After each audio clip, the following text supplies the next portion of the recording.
Ayos lang magkagusto. Sa mga magaganda, pero hindi nyo pwedeng agawin sila sa kalsada. Pinapayuhan ko kayo. Napakawalan siya agad. At maging mabuting mamamayan na sumusunod sa batas. Saan galing ang baliw na ito? Bilisan mo ang takbo. Ligawin natin siya. Pinipilit niyo talaga ako na magseryoso ah. Sa wakas naligaw din natin siya. Kung wala lang akong gagawin ngayon, papatayin ko sana siya. Big Brother. Sa harap. Tao ba siya o multo? Paano siya naging mas mabilis sa kotse? Sagasaan mo siya. Ah.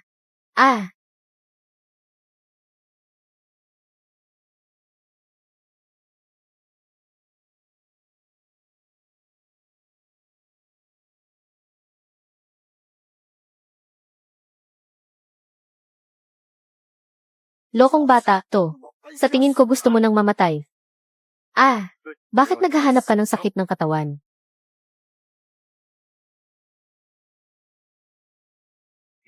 Alainan. Big Brother. Ako. Nagkamali po ako. Palayain niyo na po ako. Bini, ayos ka lang ba? Salamat sa pagligtas mo sa akin. Ako, ang presidente ng Jin Group, na si Jin Hanyao. Anong pangalan mo? Gusto kitang gantimpalaan. Maliit na bagay lang iyon. Pupunta pa ako sa pamilya Feng para mamanhikan. Mauuna na ako. Pupunta sa pamilya Feng para mamanhikan. Bigla siyang nawala.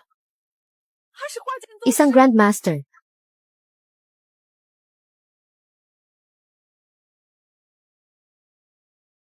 Yao, ayos ka lang ba?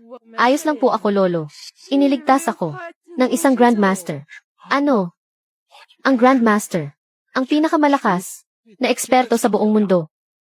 Apo, ang ganitong klaseng bigatin ay hindi mo dapat palampasin. Iho, nandito na tayo sa pamilya Feng. CJ, alam mo, ang pamilya Feng ay sikat na pamilya ng martial arts dito sa Wuling. Anong gagawin mo rito? Mamanhikan. Nagbibiro ka ba? Ikaw, mamanhikan. Kapag nakapasok ka sa gate ng pamilya Feng, ikot ako sa bundok Hong. Nang nakahubad.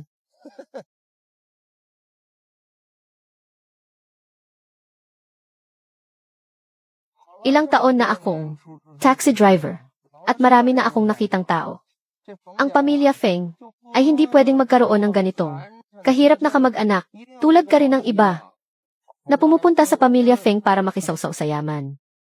Nasaan ang pamilya Feng? Nandito ako para mamanhikan.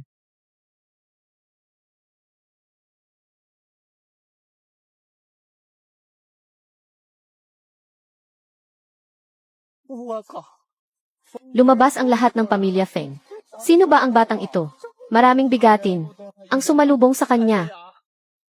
Kung alam ko lang sana, naging mabait na ako sa kanya. Jiang Hao, sa wakas dumating ka na rin. Hindi mo lang alam. Sa mga nakaraang taon, hirap na hirap akong hanapin ang pamilya nyo. Tito Feng, nahuli po ako ng dating. Pinag-alala ko kayo. Mabuti at nakabalik ka na. Nakabalik ka na. Ma, bakit sobrang saya ni Papa? Sino ba to? Naalala mo ba? Noong bata ka pa, itinakda ng Papa mo. Ang kasal nyo. Siya, ang fiancé mo, na si Jiang Hao. Ano? Jiang Hao. Hindi ako pumapayag. Ang ate ko ay ikakasal na kay Batang Ginoong Wan. Bakit dahil lang sa kasunduan ng mga magulang ay kailangan niyang magpakasal sa walang kwentang ordinaryong tao? Lolo, tulungan niyo ang ate. Ma, ako, ayaw kong magpakasal sa Jiang Hao na yan. Haozi. Ito, si Yun. Naalala mo pa ba? Noong mga bata pa kayo, naglaro pa kayo ng bahay-bahayan. Kapatid na iyon. Ang tagal na nating hindi nagkita. Hindi ko akalain na ang laki ng pinagbago mo. Kung hindi ka ipinakilala ni Tito Feng, baka hindi na kita makilala. Pasensya na. Malabo na ang alaala ko. Noong bata pa ako, hindi ko na matandaan. Ikaw si Jiang Hao. Hindi ba? Sinasabi ko sa iyo. Pa, kung gusto niyong magpakasal ako sa trabahador na to, mas gugustuhin ko pang mamatay. Tama, mukha siyang mahirap, at gusto pang pakasalan ang anak ko. Isa lang siyang palakang, nangangarap sa bituin, ambisyoso, bastos. Tito Feng, huwag po kayong magalit, pumunta lang ako rito, para tuparin ang huling hiling ng ama ko. Pero, dahil ayaw ni Binibini Feng, ang kasalang ito ay huwag na nating ituloy. Jiang Hao, huwag ka nang magpanggap na mabait na tao. Bigla kang pumunta sa bahay namin ngayon. Dahil ba alam mong, ang ate ko ay 3 araw mula ngayon. Makikipag-engage na kay Young Master 1. Hindi ba? Natakot kang hindi ka makakapit. Sa yaman ng pamilya namin, kaya nagmadali kang pumunta rito. Sinasabi ko sa iyo, itigil mo na ang kahibangan mo. Tama na. Ang bagay na ito ay desidido na. Wala nang magsasalita. Pa. Wan Ming, alam mo ba na ang pamilya Wan sa probinsya ng Hanan ay konektado sa illegal at legal na gawain. Ngayon, kung kakalasin ang engagement, kapag gusto nilang gumanti, handa ka na bang harapin yon sa paghihiganti nila?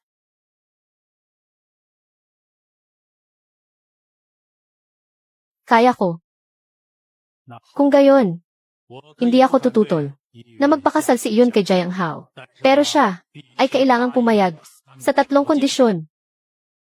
Payag ako. Ano? Ihiwalayan ko si iyon para lang sa isang lalaking makikitira sa inyo. Ang balita na ang pamilya natin ay magiging magbalae ay kalat na sa buong lungsod ng Wuling. Ang pamilya Feng ay gustong makipaghiwalay ngayon. Gusto niyo ba akong maging katatawanan sa buong Wuling? Zaiming, huwag kang mag-alala. Sisiguraduhin ni Papa na ang pamilya Feng ay magbabayad ng 10 beses.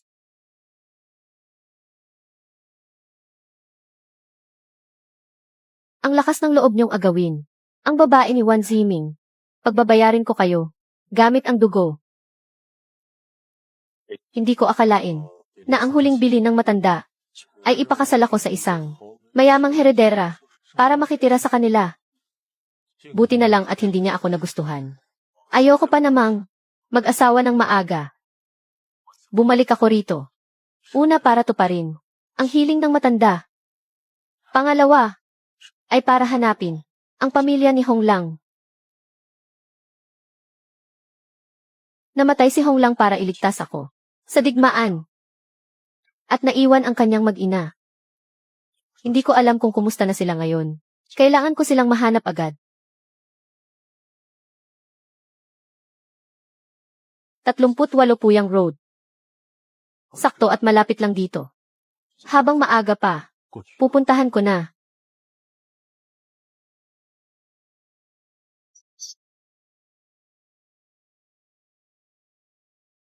Ginoong Jiang, ikaw pala, mukhang aalis ka. Sakay na, ihahatid na kita. Sa lugar na to, mahirap sumakay ng taxi. CJ, pasensya na sa abala. 38 Puyang Road. Tara. Bakit ka nandito? Yaoyaw, isang grandmaster na walang katulad. Ang bata pa niya at siguradong maganda ang kinabukasan. Ikaw, kailangan mong makipagkaibigan sa kanya. Iniligtas mo ang buhay ko. Ang lolo ko ay gustong magpasalamat sa iyo ng personal. Maliit na bagay lang iyon. Wala iyon. Nga pala, hindi ko pa alam ang pangalan mo. Jiang Hao. Jiang Hao.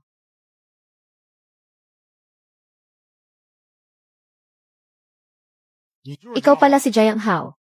Ako nga. Kayo pala. Ang lakas ng loob niyong. Pag nasaan ang babae ni Batang Ginoong Wan. Ang tapang niya rin. Ah, siya pala. Sabi ko na nga ba, bakit may mga kaaway na naghahanap sa akin? Sabihin nyo, anong kailangan nyo? Sabi ni Batang Ginoong Wan, baliin daw namin ang 2 binti mo. Titingnan ko kung sinong may lakas ng loob. Si Ginoong Jiang ay panauhin ng pamilya Jin. Kung sino ang gagalaw sa kanya, ay kalaban ng pamilya Jin. Makapangyarihan ang pamilya Jin. Pero hindi niyo sakop ang pamilya Wan. Sabihin mo, ikaw ba ang gagawa? O kami ang gagawa para sa'yo? Kayong lahat ay hindi ko ka-level. Umuwi na kayo para hindi kayo mamatay ng maaga. Ang yabang mong magsalita. Kapag nabali ko na ang mga binti mo, tingnan natin kung makakapagyabang ka pa. Sugod.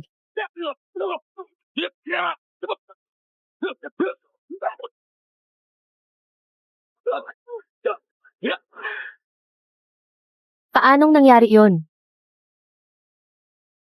Ganyan lang ba ang lakas nyo? Bumalik kayo at sabihin kay Wan Ziming na huwag niya akong gagalawin. Kung hindi, hindi ako magdadalawang isip na patulan siya. Ikaw, humanda ka. Layas. Ginoong Jayang, ayos lang ba kayo? Mga mahihinang nilalang lang sila. Hindi na kailangang banggitin. Siguro hindi nila naisip kahit mamatay sila, na ang kinalaban nila ay isa palang Grandmaster. Kaya lang, naantala ang lakad nyo. Padilim na rin. Pwede naman po kayong pumunta bukas. Susunduin ko na lang po kayo. CJ. Nandito pala ang lahat. Alam mo pa palang umuwi. Lumuhod ka. Alam mo pa palang umuwi. Lumuhod ka. Jayang Hao. Kahit hindi kita gusto. Pero ikaw, ang manugang na pinili ni Papa. Kararating mo lang kahapon. Pero ginabi ka na ng uwi ngayon. Nire-respeto mo pa ba ang pamilya Feng? May nakalagay ba sa rules ng pamilya Feng kung anong oras dapat umuwi? Tama na. Iyon. Si Jayang Hao ang magiging asawa mo. Sa susunod, huwag mo siyang kakausapin. Nang ganyan. Pa.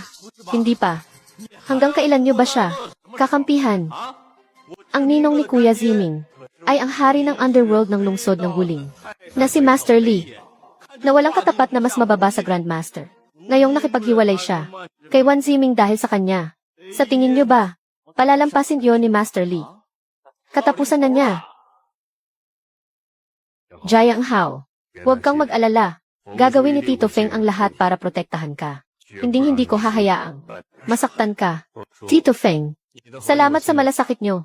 Pero ang tinatawag nilang Master Li ay isa lang langgam na hindi pa Grandmaster. Hindi ko siya pinapansin. Ang yabang mo.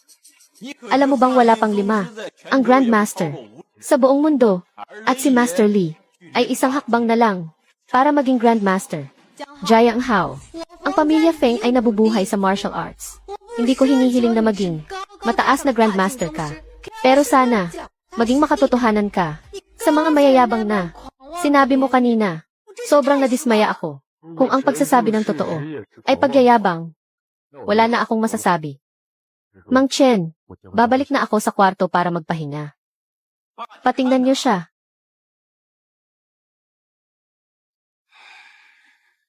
Matagal na nakatira sa bundok ang batang yan. Kaya hindi niya alam ang panganib sa mundo. Tumahimik na kayong lahat. Iyon, balang araw, ay magsasama rin kayo sa iisang bahay. Kaya huwag naman sanang, ganyan ang turingan nyo. Pa, gusto nyo pa rin ba akong ipakasal sa kanya? Kung may makilala akong isang Grandmaster, hindi na ba ako kailangang magpakasal sa ganitong tao? Apo, lumabas kayo ni Ginoong Jayang ngayong araw. Kumusta naman? Sa tingin ko, napakabait niyang tao. Wala siyang ere, kahit isa siyang Grandmaster. Tama, ganyan talaga. Ang mga bigatin, mukhang simple, pero may tinatagong dangal. Hindi nila pinapansin ang mga ordinaryong tao. Pero, may ganitong koneksyon. Kayo ni Ginoong Jayang, nabihira lang mangyari sa ordinaryong tao. Kaya huwag mong sasayangin ang pagkakataon. Mas maganda kung sa kanya ka. Lolo, ano bang sinasabi niyo? Pumunta na si Ginoong Jayang sa pamilya Feng para mamanhikan. Namamanhikan pa lang naman, hindi pa kasal. Sa henerasyong ito, ng pamilya Feng, bukod kay Feng Wanming, ang iba ay mga mangmang na hindi nakakakilala ng totoong dragon. Apo, maghanda ka agad ng mamahaling regalo. At bukas, ipadala mo sa pamilya Feng. Bakit papadalan ang pamilya Feng? Para magpakita ng kabutihan kay Ginoong Jayang syempre. Isa siyang nakatagong dragon na paahon pa lang. At nagsisimula pa lang siya. Kahit hindi mo siya maging asawa. Basta, magkaroon tayo ng magandang relasyon sa kanya. Sa hinaharap, magiging malaking bagay yon. Minyu Group, share transfer agreement na. Nagkakahalaga ng 1 billion, 20 million cash, at coral ornament na. Nagkakahalaga ng 50 million. Maliit na regalo lang to. Sana tanggapin nyo.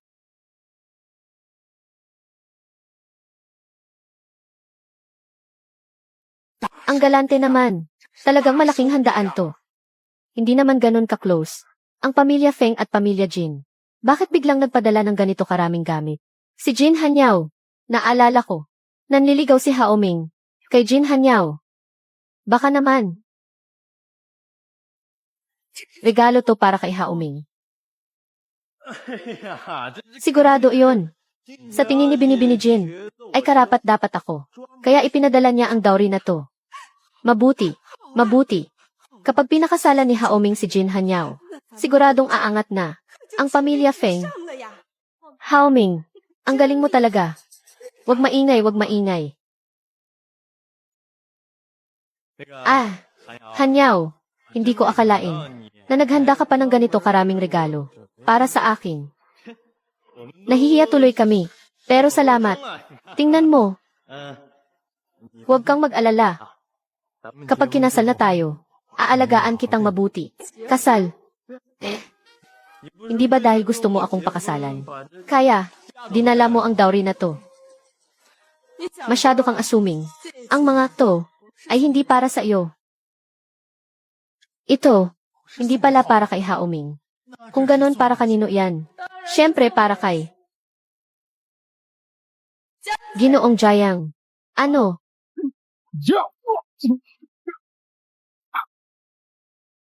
Mga kapatid, sugurin niyo siya. Huwag niyo siyang gagalawin.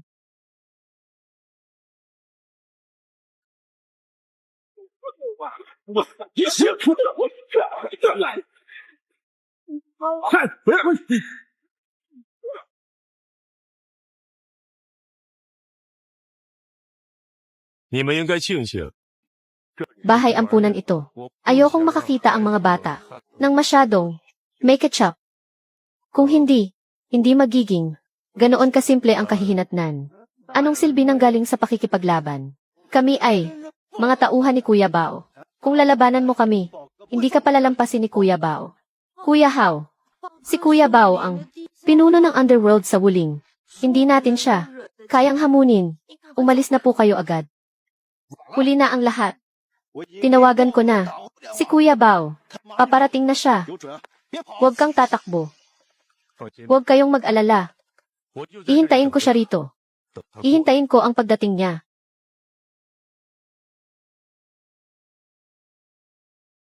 Titingnan ko kung sino ang may lakas ng loob. Nasaktan ang mga tauhan ko.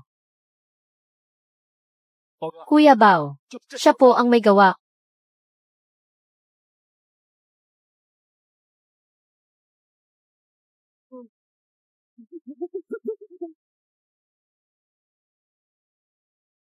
Kuya Bao, bakit po kayo lumuluhod sa kanya? Siya po ang bumugbog sa amin. Nabali pa ang braso ko.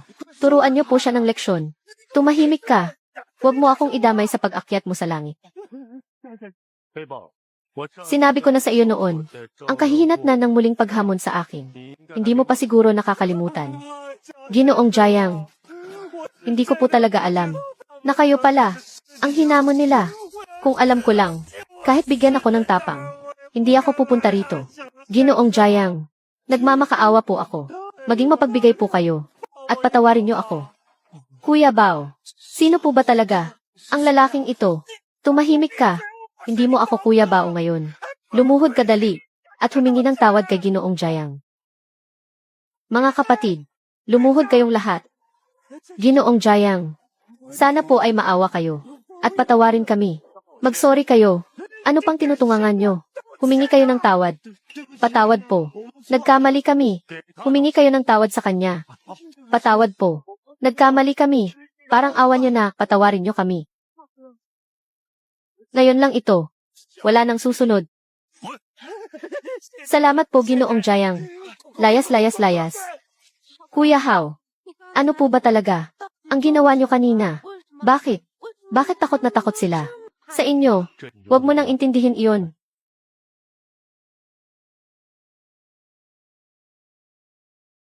Laging kulang sa pondo ang bahay ampunan. Kaya nagpunta ako rito.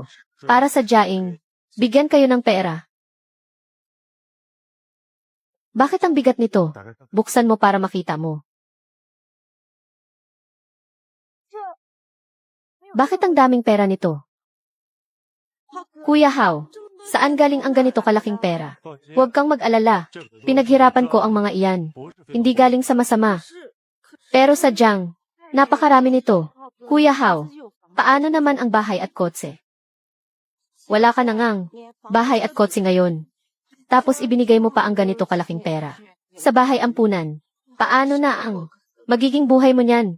Kung wala kang pera, sinong babae sa hinaharap ang gugustuhing magpakasal sa iyo? Noon, ang bahay ampunan ang nagbigay sa akin ng buhay. Kung tutuusin, wala lang ang halagang iyan kumpara sa ibinigay nila. Tanggapin niyo na ito. Kailangan ng renovation ng bahay ampunan at marami pang pagkakagastusan. Sige, tatanggapin ko na. Siya nga pala, nabanggit kanina ang tungkol sa direktor. Parang nag-iba ang timpla ng mukha mo. Anong nangyari? Biglang nagkasakit ang matandang direktor noong nakaraan. Hindi makita ng ospital kung ano ang sakit niya. Ang sabi lang nila, kaunting panahon na lang ang natitira. Bakit nagkaganito? Dalhin mo ako sa kanya. Nandito pala si Wang Yan. Ang dalawang ito ay sina. IQ, ito si Kuya Hao. Bumalik siya para bisitahin tayo. Ikaw ba si Little Hao? Matagal na tayong hindi nagkita. Kumusta na ang lagay ng direktor? Hindi maganda. Pero si Dr. Zhao ay kilala sa buong Hanan bilang isang milagrosong doktor. May paraan siya para gamutin ito.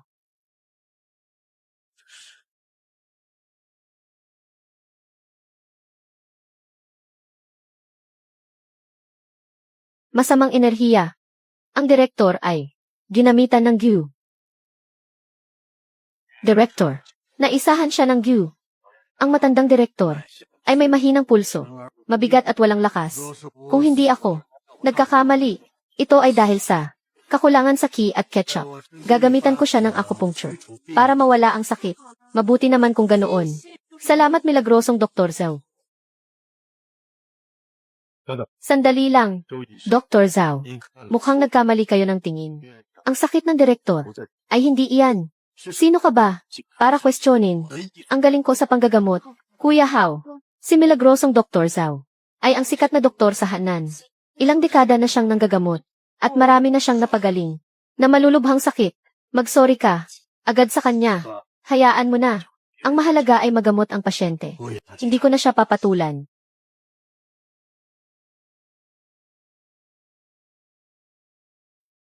Iba talaga. Si milagrosong Dr. Zhao. Talagang napakahusay niya. How? Anong ginagawa mo? Iho, huwag mong isipin na porke nag-aral ka ng medisina, ay pwede ka nang magyabang dito. Ang sakit ni matandang Zhu ay komplikado. Kahit ako ay hindi siya mapagaling. Ang mapagaling mo siya ay hindi nagpapatunay na hindi ako magaling. Isa ka lang. Walang muwang na bata, na ang lakas ng loob, magsalita ng ganyan. Kung kaya mo, pagalingin si matandang Zhu, luluhod ako mismo dito, at yuyuko sa iyo. Kuya Hao, umatras ka na, habang maaga pa.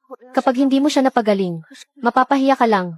Kailan mo ba nakita si Kuya Hao, na sumuong sa laban na walang kasiguraduhan? Manood ka lang.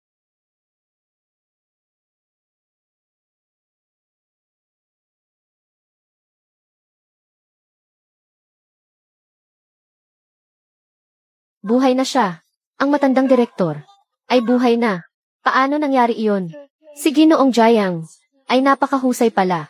Sa panggagamot, matandang direktor, nawalan po kayo ng malay ng buong araw. Tinakot niyo po ako. Buti na lang nandito si Jayang Hao. Lola Director. How? Salamat, at iniligtas mo ako. Lola Director, wag po muna kayong gumalaw. Hindi ko pa po naumpisahan. Ang paggamot sa inyo, ang matandang direktor, ay gising na hindi ba?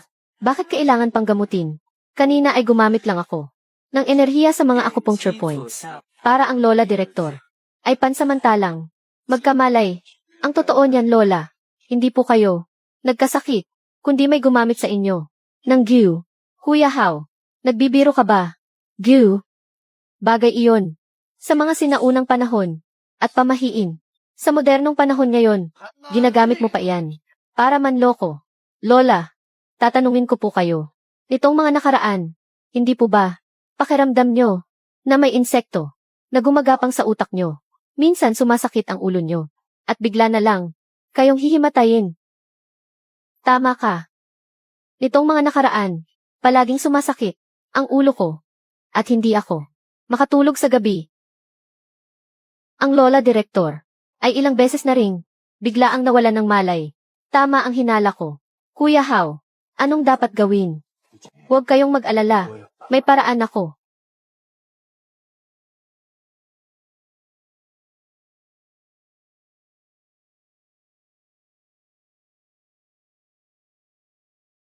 Ano iyan? Tabi.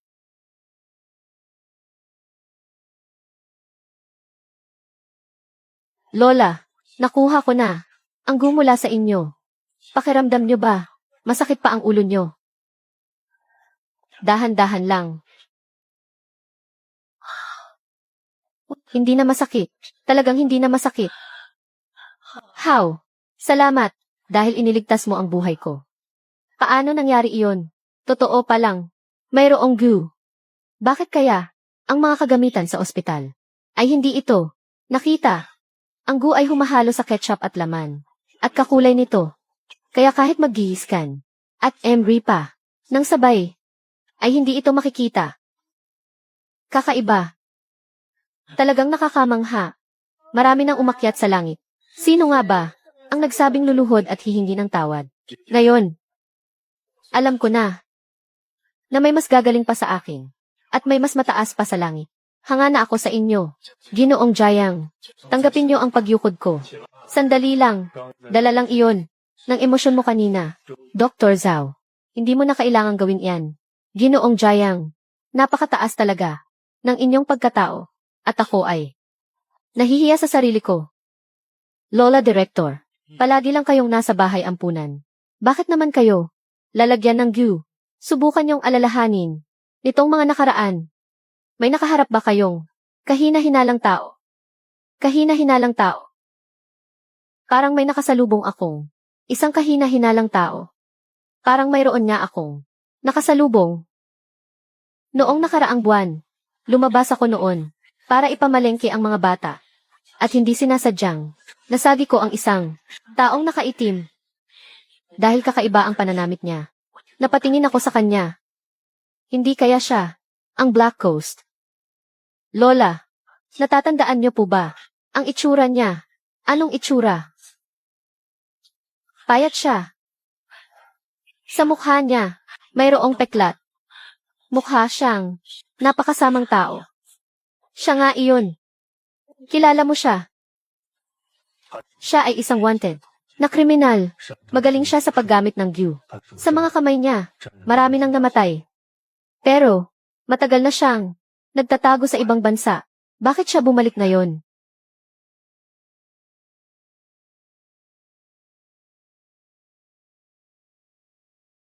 Jiang Hao, nasaan ka? Tulungan mo ako. Pumunta ka agad sa bodega sa suburb. Kung hindi ang batang ito ay mawawala na, ay aakyat na sa langit. Black Coast. Naghahanap ka ng pag-akyat sa langit. Napakayabang na bata. Sinabi mong, peke ito. Sabihin mo, saan banda ang pagiging peke nito? Ngayon, kapag wala kang naibigay na dahilan sa akin, tingnan mo ito. Tingnan mo. Sa painting, ang puno ng pin na ito. Anong problema rito? Ang hagod ng pinsel ay malinis at elegante. Bawat guhit ay parang gawa ng Diyos. Wala ni katiting na depekto. Isa itong tunay na obra. Gusto mo ba akong? Huwag po kayong magmadali. Kumuha po kayo ng magnifying glass na may 10 times zoom. At tingnan niyong mabuti. Nagmamarunong ka lang. Sisiguraduhin kong mapapahiya ka. Dalhin dito ang magnifying glass. Master.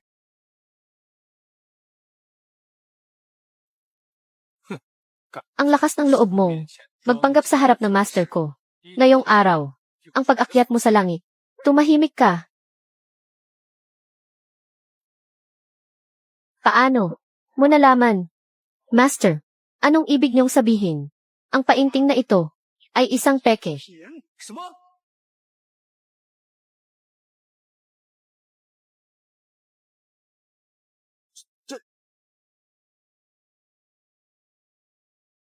Peke nga talaga.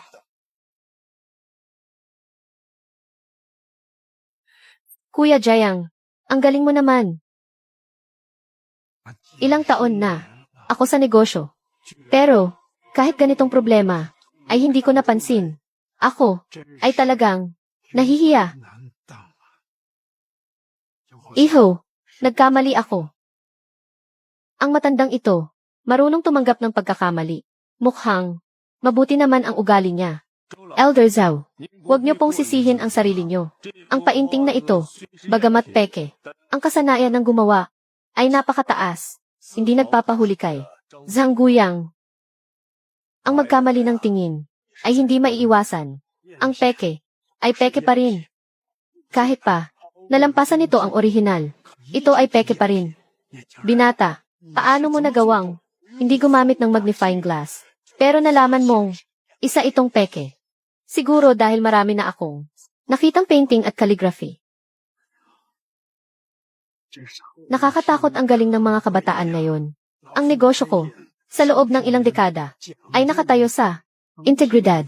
Nakita mong peke ito. Kaya dapat lang, nabayaran ko ito. Kunin mo ang painting na iyon. Elder Zhao. Ito ang isa pang gawa ni Zhang Guyang na nagkakahalaga ng 1,500,000. Ibinibigay ko na sayo. Bukod pa rito, mayroon pang kabayaran na idadagdag ko. Tanggapin mo sana bilang pakikipagkaibigan. Ayos ba, Elder Zhao? Ito, bakit? Minamaliit mo ba ako? Hindi po. Kung gayon, tatanggapin ko na po ng buong puso.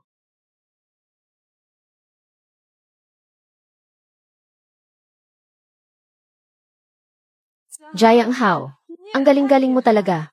Hindi lang sa martial arts, pati sa pagkilatis ng antike. Ay napakahusay mo. Kahit si Elder Zhao, ay napahanga mo. Maliit na bagay lang ito. Bunga ng martial arts. Hindi naman katakataka. Ang maliit na bagay na iyan, ay pangarap na makuha ng mga eksperto. Gabi na. Gusto mo ba? Ililibre kita ng hapunan. CJ.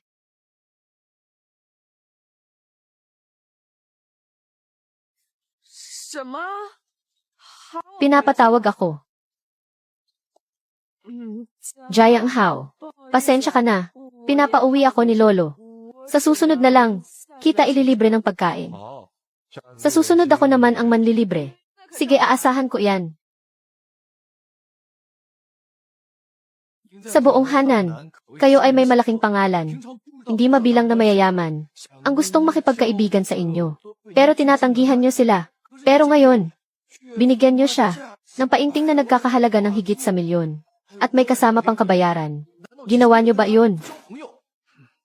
At gumastos ng 1,000,000 para lang makipagkaibigan sa kanya. Ako pa nga, ang nakinabang eh. Alam mo ba, si Ginoong Jayang ay kayang makita ng hubad na mata ang mga detalye ng peke sa painting. Samantalang tayo ay kailangan pang gumamit ng magnifying glass na 10 times zoom. Anong ibig sabihin nun? Hindi ba malinaw lang ang mata niya? Ang paningin ng tao ay may hangganan. Sa martial arts, pwedeng luminaw ang pandinig at paningin. Pero, tanging ang maalamat na Grandmaster. Lang ang nakakakita ng mikroskopiko gamit ang mata. Ang paningin ni Ginoong Jiang ay higit pa sa iba. At pareho tayong Grandmaster. Hindi mo ba naiintindihan kung anong ibig sabihin nun?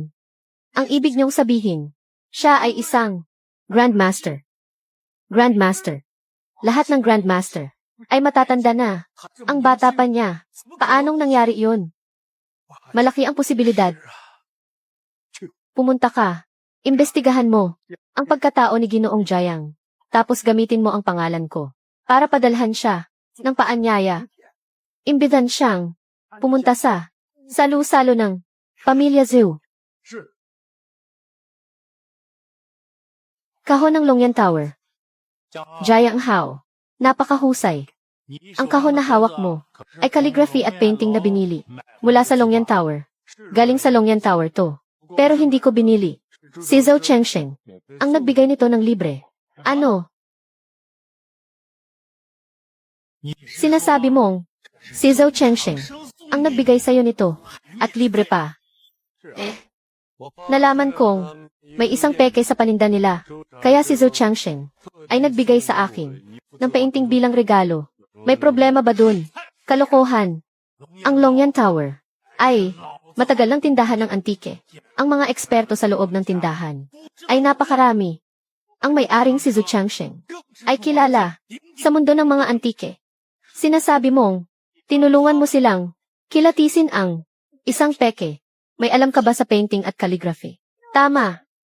Si Elder Zhou ay napakataas na tao. Ang daming mayayaman sa Hanan ang pumipila na hindi niya pinapansin. Tapos bibigyan kanya ng regalo. Pero iyon ang totoo. Pwede bang ayusin mo ang pagyayabang mo? Ang batang ito ay masama ang ugali. Sa tingin ko, ang painting na ito, siguro, ay ninakaw niya sa Longyan Tower.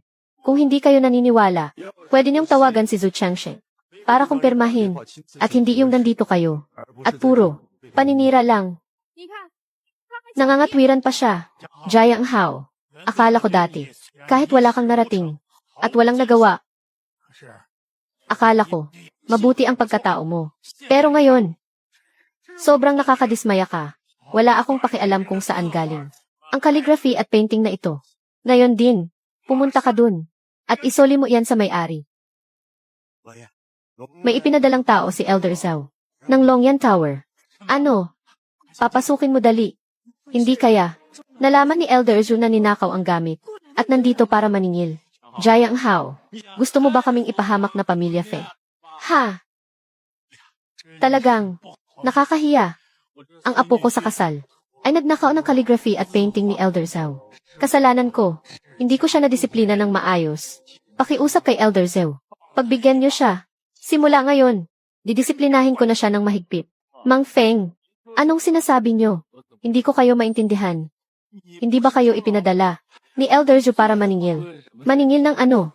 Nakita ni Ginoong Jiang ang peke sa Longyan Tower. Ngayon ay inutusan ako ni Elder Zhou na maghatid ng regalo. Ano? Maghatid ng regalo. Ibig sabihin si Jiang Hao ay totoong nakakita ng peke sa Longyan Tower at nagpadala pa talaga ng tao si Elder Zhou para bigyan siya ng regalo. Paanong nangyari yun? Ginoong Jiang, ito ang regalong bigay ni Elder Zhou at mayroon ding imbitasyon. Imbitado kayo at ang pamilya Feng. Lahat kayo na dumalo sa salu-salo ng pamilya Zhou makalipas ang 7 araw. Ano? Salu-salo ng pamilya Zhou. Ang salu-salo ng pamilya Zhou, dati ang iniimbitahan lang nila ay ang mga kilala at makapangyarihang tao sa probinsya ng Hanan.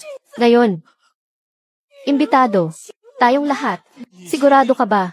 Si Elder Zhou, imbitado talaga kaming lahat sa pamilya Feng na pumunta. Tama. Ginoong Jiang, nasabi ko na ang pakay ko. Mauuna na ako. Masyadong mabait si Elder Zhou. Pakisabi salamat. Ingat. Kung iniisip nyo, naninakaw ko to, maglabas kayo ng ebidensya. Dahil kung puro paninira lang, pinapakita nyo lang na wala kayong kakayahan. Pati imbitasyon ay ipinadala na. Totoo kaya ang sinabi ni Jiang Hao na may koneksyon talaga sila ni Elder Zhou. Dahil may pera na ako. Dagdag pa ang 20 milyon. Nabigay ni Jin Hanyao. May mga plano na ako. Pwede nang simulan.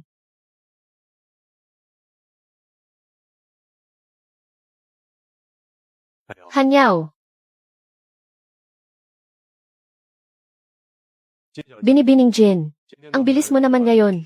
Utos ito ni Ginoong Jayang. Siyempre kailangan gawin agad. Kagabi, sa telepono, Ginoong Jayang. Sabi mo pupunta tayo sa bahay ampunan. Bata pa lang ako, ulila na ako. Kung hindi ako tinanggap, sa bahay ampunan noon, matagal na akong umakyat sa langit sa gutom at lamig. Ngayong mayaman na ako. Natural lang na tumulong din ako. Ginoong Jayang. Napakabuti niyo talaga. Sakay na. Ihahatid na kita.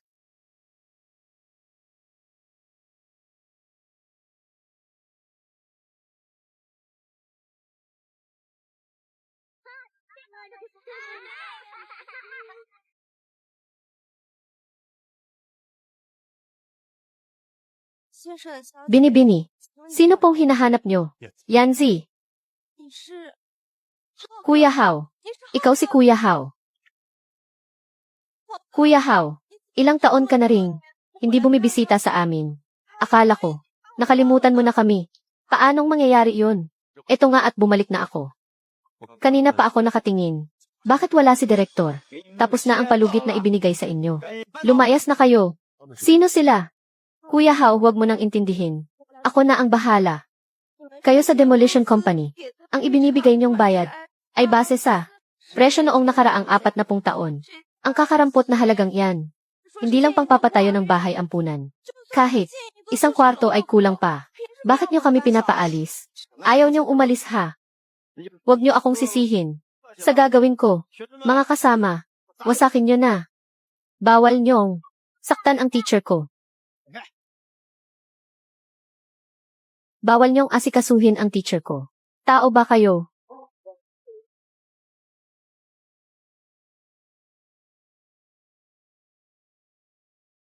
Isa ka palang martial artist, at may ibubuga ka rin. Pero, sa harap ni Master Lee, wala kang binatbat. Pakiusap, kumilos na po kayo, at asikasuhin ang batang ito.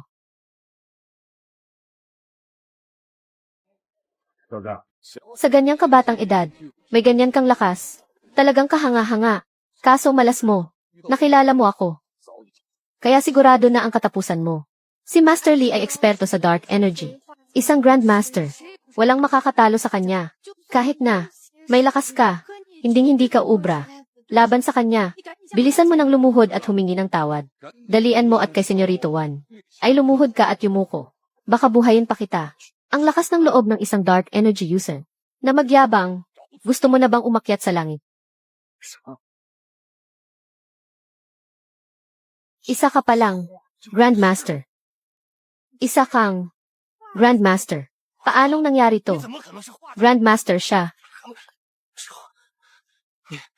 Huwag kang lumapit. Anong balak mo? Paulit-ulit mo. Akong ginagalit at kinukonsinti mo pa ang mga tauhan mo. Namang api ng iba. Isa kang basura. Wala ka ng karapatang mabuhay sa mundong ito. Wan Zeming, handa ka na bang umakyat sa langit? Huwag kang lumapit. Babarilin kita. Akala mo ba, ang baril na iyan? Ang magiging sandalan mo, ikaw ang nagtulak sa akin ito. Ang baril na to, mukhang walang talab. Mukhang hindi gumana. Anong gusto mong gawin? Ako ang senyorito ng pamilya Wan. Hindi mo ako pwedeng asikasuhin. Ginoong Jayang, puno ng kikizi ang bar. Kapag inasikaso mo siya, siguradong hindi mo maitatago to. Pagdating ng oras, ang buong puwersa ng kasamaan at kabutihan ay hindi ka palalampasin. Ang istasyon ng pulis ay hahabulin ka rin. Hindi ako takot. Kahit sino pa ang humabol sa akin. Pero abala ang mga pulis. Kaya mas mabuting huwag nang masangkot sa gobyerno. Hindi ka pupunta sa langit. Pero kailangan mong magbayad. Puputulin ko ang mga ugat na daluyan ng lakas mo. Kapag ginalit mo ulit ako, aasikasuhin na kita. Siya pala ay Isang Grandmaster. Jiang Hao. Ang pamilya Wan ay may koneksyon sa lahat sa probinsya ng Nan. At makapangyarihan. Ngayong, nilumpo niyo si Wan Zeming. Kailangan niyo pong mag-ingat. Ang mga dagang, nagtatago sa dilim, ay hindi ko pinapansin. Sa harap ninyo na isang Grandmaster, talagang wala silang binatbat. Kung may maitutulong, ang pamilya Jin, sabihin niyo lang po. Kahit na, mahirap kayong tulungan sa ibang bagay. Pero sa pag-aasikaso ng maliliit na problema, ay wala kaming problema. Jiang Hao. Pwede ba tayong mag-usap?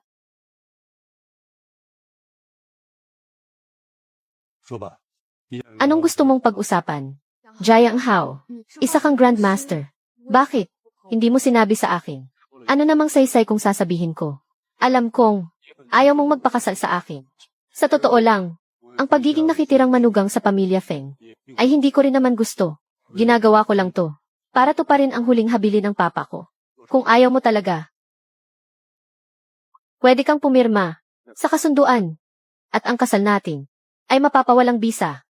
Gusto mo akong hiwalayan. Hindi ba yun naman ang gusto mo? Jiang Hao, Grandmaster ka lang. Ano naman ngayong, kahit na mapapawalang bisa ang kasal, dapat ako ang makikipaghiwalay sa'yo.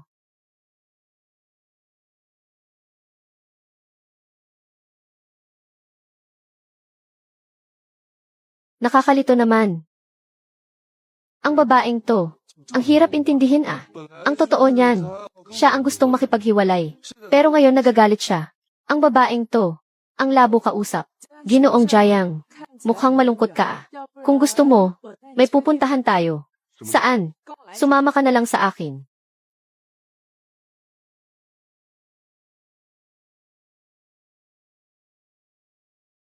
Buwisit na Jiang Hao to. Grandmaster lang. Ano naman kung ganun? Kaya pala, ayaw niya sa akin. Dahil nakahanap siya ng isang mayamang binibini.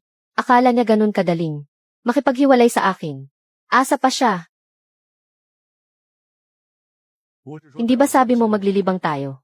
Bakit tayo nandito sa bilihan ng antike? Ang mga antike ay may kasaysayan. Nakakapagpakalma ito ng isip. Dati, tuwing naiinis ako, pumupunta ako dito para maglakad-lakad.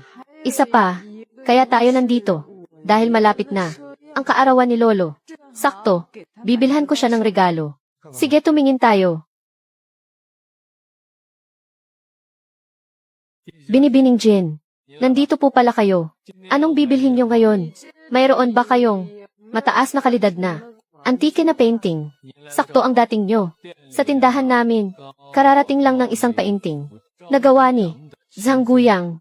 Si Zhang Guyang, isa siya sa tatlong magagaling na pintor noong dinastyang Wu. Dalian mo patingin ako.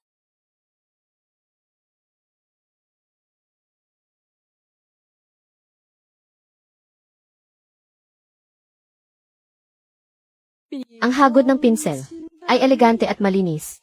Ang estilo ay bukod tangi. Talagang gawa ito ng dalubhasang si Zhang Guyang. Magkano to?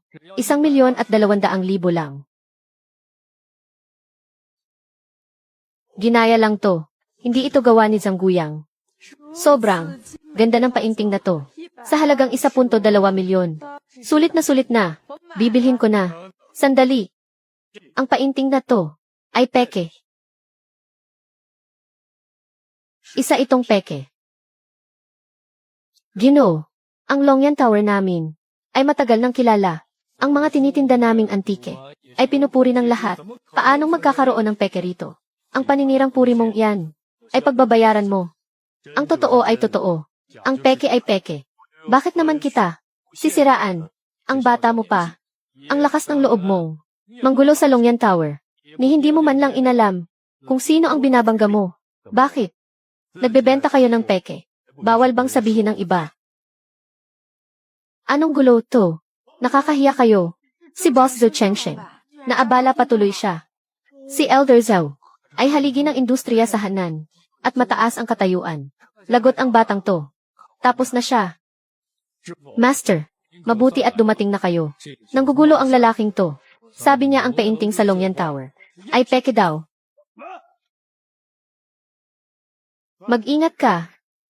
Sa mga sinasabi mo, ang Longyan Tower ko ay kilala sa buong Hanan at pinagkakatiwalaan. Wala kaming peking paninda. Ikaw bata ka. Alam mo ba ang kapalit nito? Iho, napakalaking gulo ng pinasok mo. Dalian mo. Humingi ka ng tawad sa master ko. Dahil kapag nagtagal pa, huli na ang lahat. Ginoong Jiang, si Zhou Chengsheng, ay talagang respetado. Sa mundo ng antike, baka naman nagkamali ka lang ng tingin. Akala ko pa naman, expert ka talaga sa mga antike. At may alam ka kahit papaano. Pero sa nakikita ko ngayon, puro hangin lang pala. Lapastangan. Bata ka pa. Pero ang yabang mo na. Ngayon, kung ang painting na to ay peke, luluhod ako sa harapan mo ngayon din.